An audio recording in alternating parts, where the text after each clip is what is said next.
Dios los bendiga grandemente, hermanos. Sean bendecidos en este día. Quiero compartir con ustedes una palabra que es el Salmo 22. Completamente este salmo quiero hablar de él y quiero compartir en primer lugar el versículo número 1 que dice así: Dios mío, ¿por qué me has desamparado? ¿Por qué estás tan lejos de mi salvación y de las palabras de mi clamor? Por supuesto que la primera impresión que nosotros podemos recibir de este versículo es la parte final, los episodios últimos de la vida y también del Calvario de nuestro Señor Jesucristo, cuando pronuncia esta palabra. Y en sí podemos nosotros determinar de que el Salmo 22 es un salmo profético acerca de la crucifixión de nuestro Señor Jesucristo. Por supuesto, de que la palabra se cumple en la persona de Jesucristo. Jesús, Jesús cumplió, según los eruditos, más de 300 profecías del Antiguo Testamento. Por supuesto que nuestros detractores podrán decir de que él acomodó, cuando estaba vivo, cuando estaba en la tierra, las profecías del Antiguo Testamento a su diario vivir. Pero sin embargo, a pesar de todos nuestros detractores, hay dos cosas que nosotros no podemos decidir. No podemos decidir nacer y tampoco cómo vamos a morir. No podemos decidir cómo vamos a ser ejecutados, como en la vida de Jesús. Jesús nació en Belén, según lo establecido por la palabra en el Nuevo Testamento. Pero sin embargo, un profeta llamado Miqueas, en Miqueas 5:2, dijo el lugar donde iba a nacer. Él nació en Belén. El Señor de Israel va a nacer en Belén, las más pequeñas de las familias. Y así, ¿cómo iba a morir el Hijo de Dios? Lo vemos reflejado en el Salmo 22. Por ende, podemos llegar a la siguiente conclusión con este salmo, de que la Biblia, lo que nosotros tenemos acá, es la palabra de Dios por su profecía cumplida. Podemos determinar de que la Biblia es realmente la palabra de Dios. Asimismo, en el versículo número 7 dice: todos los que me ven me encarnecen, estiran la boca, menean la cabeza, diciendo: se encomendó a Jehová, líbrele él, sálvele, puesto que en él se complacía. Eran los enemigos de Jesús cuando decían estas palabras, y estas mismas palabras se establecen, se señalan en Mateo 27, en uno de los evangelios. Así también podemos hablar del versículo 14 que dice: he sido derramado como aguas, y todos mis huesos se descoyuntaron, y mi corazón se fue como cera, derritiéndose en medio de mis entrañas. Una de las formas más terribles de morir era la crucifixión.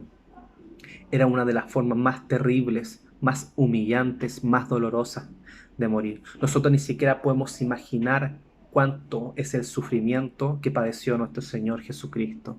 Si ustedes vieron la película de la Pasión de Cristo, que refleja los momentos del Calvario, las torturas, las humillaciones, todo tipo de apremios ilegítimos en contra de Jesús, los escupitajos, todo lo que pudo sufrir. Y podemos ver que las imágenes son muy fuertes, muy dolorosas, muy impactantes, pero sin embargo quedan demasiado chicos, insuficientes con respecto a lo que sufrió. Con solamente darle un detalle: las personas que eran crucificadas desnudas. En las películas los vemos con ese manto que cubre sus partes íntimas, pero eran crucificados desnudas, de tal manera que los nuevos pueblos que veían estas formas de morir, como la crucifixión, era una forma de alentar a aquellos pueblos lo que le podía pasar si se rebelaban al Imperio Romano. Por eso es una forma terrible, terrible de morir. Así el versículo 16 dice: porque perros me han rodeado y me han cercado cuadrilla de malignos, horadaron mis manos y mis pies, es decir, clavaron mis manos y mis pies. También el versículo 18: repartieron entre sí mis vestidos, y sobre mi ropa echaron suerte. Este versículo refleja proféticamente la parte final, el momento del Calvario de nuestro Señor Jesucristo, como que si David, que escribió este salmo, hubiera sido un testigo ocular de la crucifixión. Y por supuesto, muy importante tenerlo en cuenta, de que esta profecía no se escribió un par de años o meses antes que sucediera, como las profecías que salen ahora de que tiembla un poquito y salen muchos diciendo que viene un megaterremoto para nuestro país. Esta profecía de la crucifixión fue escrita por David 1000 años antes del nacimiento de nuestro Señor Jesucristo, por lo cual podemos llegar a la conclusión de que la Biblia es la palabra de Dios por su profecía cumplida, la revelación divina por excelencia, que podemos acreditarlo no solamente por los descubrimientos arqueológicos, por descubrimientos históricos, por analogías de otras culturas o descubrimientos científicos, sino que, ¿por qué no? ¿Por qué no también la profecía del Antiguo Testamento cumpliéndose a cabalidad y perfectamente en el Nuevo Testamento y sobre todo en la persona de Jesucristo?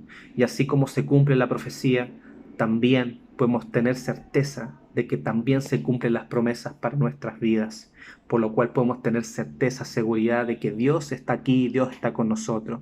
El versículo 11 dice: no te alejes de mí, porque la angustia se acerca, porque no hay quien ayude.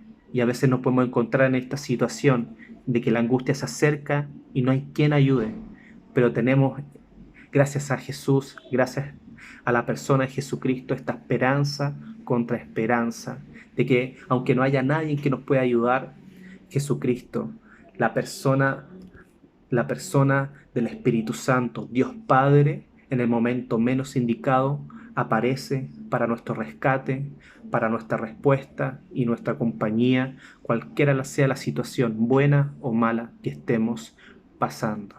Que Dios los bendiga y recuerden, la Biblia es la palabra de Dios por su profecía cumplida.